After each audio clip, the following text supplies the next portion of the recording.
Waxing and Waning is brought to you by Moondust Industries. Call us at 1-800-555-5555 for a free sample. To the moon or dust. Hi, from Durban, South Africa, this is Waxing and Waning with me, Wayne. Sawubona. In this episode, we'll talk about customer concerns. Concerns could involve questions, problems, and complaints. In today's world, when we experience dissatisfaction with an organization, we have multiple ways to respond. First, we can vote with our feet, never going back to that company, the school, that church, or any other type of organization. We disassociate ourselves from the place where we received a poor product or poor service. Second thing we can do is we can begin talking to our family, our friends, and our neighbors about our bad experiences, spreading negative word of mouth about the organization. A third thing we can do is we can write an editorial piece in our local newspaper about our experiences, a letter to the editor kind of thing. And a fourth thing we can do is we can turn to technology. We could launch an online attack, social media reviews and posts, reviews on Google Maps, TripAdvisor, etc. Through social media avenues, we can slander the name and reputation of a firm, store, church, school, or other organization. However, these options seldom lead to meaningful and productive solutions. It usually works best when we first go to the source of the problem and address one's concern from there. If, after addressing our concerns with the organization and its governing body, the problem is still unresolved, going to the newspapers and social media may be appropriate. However, if you follow our suggested flowchart, your problem will most likely be resolved within the organization. Several years ago, we implemented a flowchart at our international school in Shanghai, China, for addressing parent and student concerns. The flowchart contains the steps to addressing a concern. We will refer to this chart in this episode. For a copy of the chart, you can go to www.waxingandwaning.com and in the upper right corner there, search for flowchart. The search results will point you to the customer concern flowchart.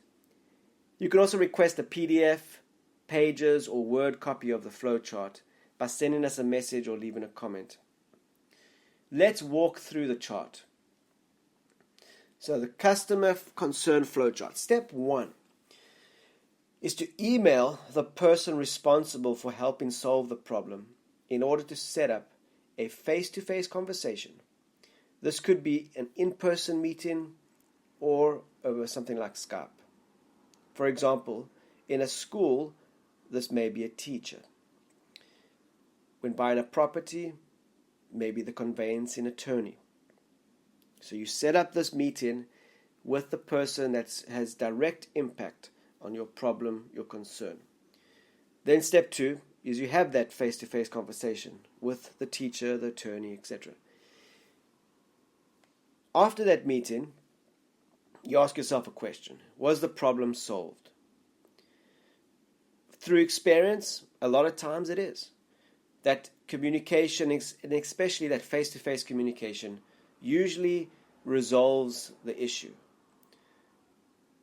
So if it has resolved the problem, then no further action is needed, right? But if it hasn't resolved the problem, you would then contact the person's supervisor. For example, the school principal or a partner in the law firm. You discuss the issue concern with them. Then after that, you ask, is the problem solved? Yes, obviously no action needed. No, then you keep going up. You contact the head of school or the lead partner in the law firm. And you continue up, basically the chain of command, until you get to the school board or the governing body over that law firm, for example, some kind of a law society or the bar association, whatever it is, and you address the concern with them. At that level, the school board or the governing body's decision is the final action that will most likely be taken regarding your concern. If there's still a problem or concern at this point, then that's the time then to look at other avenues to resolve the issue.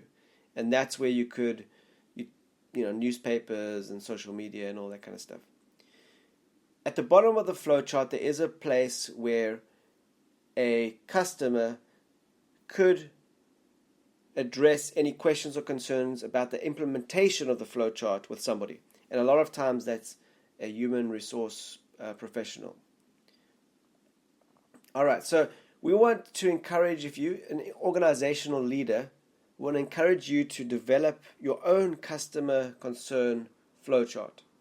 Then share it with your organization, share it with your customers. Your customers will appreciate your approach to solving problems. The implementation of this flowchart at our school really helped in addressing concerns. And very, very rarely did it go beyond that first level where the person met with a teacher and they worked together in solving the problem. 99% of the time, it was sorted out there. And very rarely did it ever have to go to the principal or then the head of school or the school board. This would be true in any organization, we feel. So our hope is that you leave today's episode with a line of thinking, an idea, or a question to ponder or research that will impact your world. Make it a great day. Cheers.